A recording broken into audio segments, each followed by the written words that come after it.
Today, in my second half of my Faith for Family segment, I want to welcome Sister Serena Bryant. Amen. Hello, Serena. Hi. How are you today? I'm good. How are Amen. you? I'm glad to have you. I understand that you are a student at Morgan State University. I am. I'm a senior graduating in May. A senior graduating in May. What are you studying? Sociology. Studying sociology? Yes. Amen. And I understand also that you're planning to further your education. Yes. So I'm planning on attending law school at University of Baltimore in the fall. Wow. Law, pre-law student, University of Baltimore. Amen. I'm just proud and excited that you are a member of the Carpenters house. Amen. You're a member. How many years are you coming up on now? I think this is my third year. Yeah. Third year. Yeah. I can remember the day that you came in. Tell me about that day that you came into the ministry. So it was college day. College day. Tell me about that. So around that time, like in my life, I was like going through a lot of things, and I wasn't even planning on coming to church that day. And around like 10 o'clock, one of my friends, she texted me or called me and was like, "Serena, do you want to go to church with me?" And I was asleep, so I'm like, Not really. Yeah, I'm like, yeah, no, I don't. But I'm like, you know what? Let me get up and go to church. Like, I'm like, I'll just come. I'll go to church with you. So we came to the 11:15 service. So I only had like 30 minutes to really get ready so I can go pick her up and we come to the church. But it was college day, so I just threw on my Morgan shirt and I came. I just so happened to be preaching in a Morgan shirt that day. Yeah. Tell us about that experience. So when I came in, I automatically felt, the presence of God, and it was overwhelming, like the presence of God and just the love in the atmosphere. And it was overwhelming, but it was good overwhelming. And, I felt at home my first day here. Wow. And I want to shout out to those friends that also brought you here. Amen. I understand some of them have graduated and since gone back to New Jersey because you're from New Jersey, right? Yes. Okay. So sometimes they tell me that students, sometime when they get away from home, their home base, they sort of lose their foundation or grip or sort of go off grid a little bit. Away from home, away from mom, away from dad, away from their church. Nobody knows them. And can you tell us about that journey a little bit? Yeah, so I actually grew up in church, so I've had that foundation growing up, but I never actually had a personal relationship with God. So wow, that's powerful. That's yeah, powerful. so like for me, I really felt like I was in church because my mom was like, "Get up, you got to go to church." So get up, you going to church. And shout out to mom right now because Hey, she's Mom. watching. Hey, mom. I understand, Sister Bridget. Yes, Amen. yes, hey, Mom. She's watching us from New Jersey. Yes. So, I went to church every Sunday. I danced in church, but, I never actually had a personal relationship with God. So when I came to school, it was when I, was partying or drinking or things like that. I never actually felt convicted until, I started deciding to build my relationship with God. And I will go to church every now and then, but when I would go, it was just like, okay, I went to church, but I never again started building that relationship until about almost 3 years ago now. Wow. And so now we don't do those things anymore. We don't do those things anymore. Come on, say it again. We don't do those things. And the thing about that is, okay, so when I first, was like, okay, I'm cutting these things out. I don't want to have these things in my life anymore. My friends, who I've been with since freshman year, they don't know that version of me. So when I first, I told myself, like, I don't want to drink anymore. I don't want to go out anymore. Because, I never had that desire anymore. My friends are like, well, why? And I'm like, why are you questioning me? But because, like if somebody says like, I don't like playing the drums, or I don't like eating this, like you're not going to say why. So when I said I don't want to drink anymore, I don't want to go out, their first response was like, why? But, I just simply told them like, I'm in a place in my life where I want to get closer to God, and, I want to be more like him, and in order to do that, I can't do those things anymore. And, they're supportive. So like whenever like they go out or anything like that, or if we like go out, like we just had a dinner for like my friend, they don't ask me, they don't try to pressure me or anything like that to drink. They don't offer me shots or anything like that. They're like, okay, we know Serena's not drinking, so yeah, they respect that. I mean, you have no idea how that makes me feel to hear. Yeah. Because a lot of ministries, what they do is they compromise without telling people the truth. And they make them feel as though it's okay. But to hear you say that you heard the gospel and you wanted a more intimate relationship with God, and you realized that you could not have an intimate relationship with God, and that too. That's amazing. That's amazing. That's amazing. And so, what changes have occurred in your life since not doing all of this stuff? Because again, you're avid Bible class when we could come. You're in Bible class when we could come. You were in both services after a while until we went to the one service, and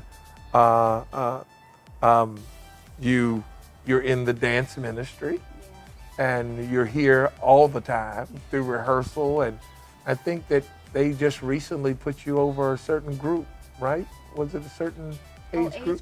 Yes. The little kids like Zoe and Kamani. Yeah. Okay. Okay. All right. All right. So you sort of help to facilitate with that particular age group. Yeah. Okay. So tell me about this change that took place in your life and what's happened since you have grown closer to the Lord. Well, I'm still not perfect, but, I feel like I'm hungry for more. Every time, like, I guess I think I feel I'm more hungry to know him more. And, ever since I came, like, even though I'm, building my relationship with him, I still go through things.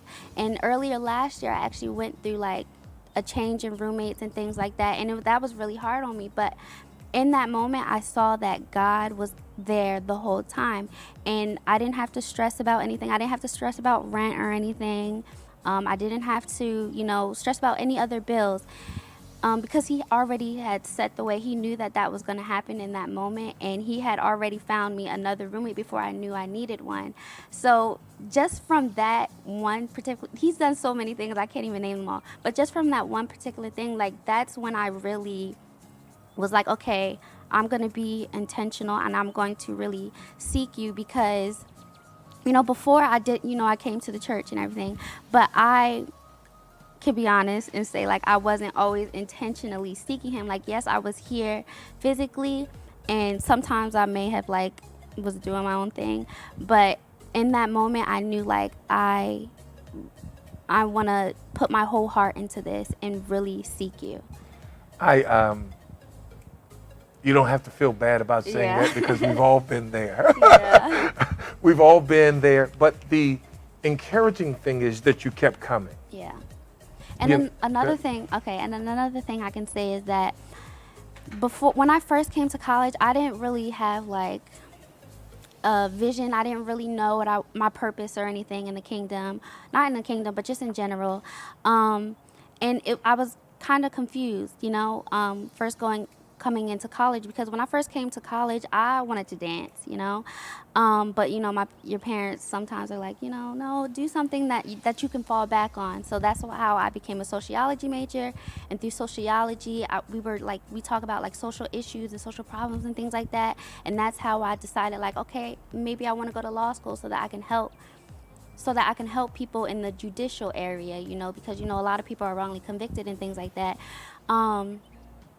So when I started coming to church, God started revealing like different things. He started bringing like different desires up inside of me that kind of revealed my purpose in the kingdom as well. So, I just been like stepping out on faith on different things because I honestly did not have a lot of confidence in myself. I didn't feel like I was qualified to even go to law school. Wow. So earlier this year, I'm like, okay, God, like, I'm ready. Like, I understand, like, I'm about to graduate, so I need to get things going. So even though I didn't feel like I was qualified, I still got my LSAT books. I started studying. And when I started studying for the LSAT, I realized that I actually took a critical thinking class. I took a critical thinking class 2 years prior. So most of the stuff in the LSATs, I'm like, I learned this already. So God prepared me before I even knew that I needed to be prepared. So I was so grateful. So stepping out on that leap of faith, like, okay, I'm going to law school, even though I don't feel like I'm qualified to go to law school. I'm stepping out, and I have faith in you, God, because only you can do it. And I pray all the time, like, God, whatever I need to know about the LSATs or about law school, you just reveal that to me. I started applying for scholarships because I'm also like, how am I going to pay for law school? Like, so I'm just really stepping out on faith now, and I have so much faith in God to get me through. How are you using that faith to encourage others? Testifying, just talking to different people. A lot of, the young people, they come up to me and they ask me for like their help in like applying for college or, just advice. And I just tell them my story, I'm like, okay, I didn't have a lot of faith, but now God is really working. And I just, encourage you to really continue to seek Him, especially in every season of your life, because you go through different things. You go through different things every day. Like, it's a constant battle. It's not just, you find Him and everything's good. It's a constant battle. So, I just tell them my story, and I just be honest with them. Well, Yeah. I know that pastors usually get to a place after 4 years or after 6 years or after 8 years of school. They usually get a little depressed because they've gotten attached to someone and then they have to lose them because they go back to their location. I'm glad that you told me that your intentions is to do what? To stay here. I mean, the reason why I want to stay here is because not only have I found a church home that I love truly and, dear to my heart, but, I feel like I kind of established myself here, like, individually. Like, going home is kind of like my past self, and I've become a little more independent here by myself, and I build myself here. What would you say about our community here at the church? Do you believe that it's a community that holds you, one, accountable? Yes. Does your pastor call you? All the time. Does Lady D get on you? Yes, I talk to Lady D too. I talk to everybody, Faith, Morgan, everybody keeps me accountable. And I can just say, like, everyone's just like one big family here. We're all a family. And the first day I came in, I automatically felt that everyone just welcomed me in with open arms, no matter how I looked or how I came in, or what I've did or what I've done. And we will continue to do that. Yeah. A lot of times people may say with our ministry, because we have a lot of young people here, there's a lot of young people that are here that are also discovering their walk with God. And they believe that maybe this may not be a ministry of accountability, or maybe the truth is not being preached, or maybe the pastor's not preaching on sin. Would you like to tell them, is that your take? Or do you believe that we hold people accountable here? No, you guys definitely hold us accountable. Whenever, like, if Bishop, if you see me doing something I shouldn't be doing, now you shouldn't be doing that. Like, so you guys definitely hold us accountable. But I think the difference is we do it in love. Yes, it's all in love. It's all in love. Yes. We're not looking to have that I got you moment and to beat you because you did, but at the same time, we're a ministry that holds one another accountable, not just me holding you accountable, but you guys can hold me accountable as well. We are a community, and we are a community and a family. What does your mom think about the ministry? How does your mom? My mom loves the church. The first time she came was Easter. She came for Easter, and she was like, I just love your church. We were down, was that the time we were? Yeah, we were at the, downtown. Okay, at the Radisson Hotel. Yes. But at that time, that was a service, wasn't it? Yes, it was. I didn't really know anybody. So, when we left, I was like, okay, Mom, come on, let's go. Because, I didn't really know anyone. Right. But she loves the church. She says, she's so, like, grateful that I found a church family and that I found someone to, somewhere to, build my relationship with God. Because, after a while, she was like, I'm going to just pray. I'm going to leave it in God's hands, So she loves that I found a church home. And we love at the fact that she's allowed you to come. I can't wait for you, Miss Bridget, to come back to Baltimore. Amen. I owe you, Lady D, and I owe you to take you to some good seafood. Amen. Since you come. Now, you don't eat seafood. I don't eat seafood. So you're going to have to stay home. And I'm a vegetarian now, so. So, Serena, thank you so much. Thank you so much. What would you say to a college student who's coming to Baltimore, looking for a church home, and afraid of launching out, but yet they're looking for a church home? What would you say to them? I would say, come to the Carpenters house, because, we are a family, and we're going to take good care of you here. And if you ever need someone to talk to, someone to connect with, I'm always open for you. The Carpenter house is a great home for you. Amen. Again, Serena, thank you so much for being a blessing to us. You were phenomenal today. And if you think she can talk, she can really dance as well. Amen. She's a blessing to the ministry.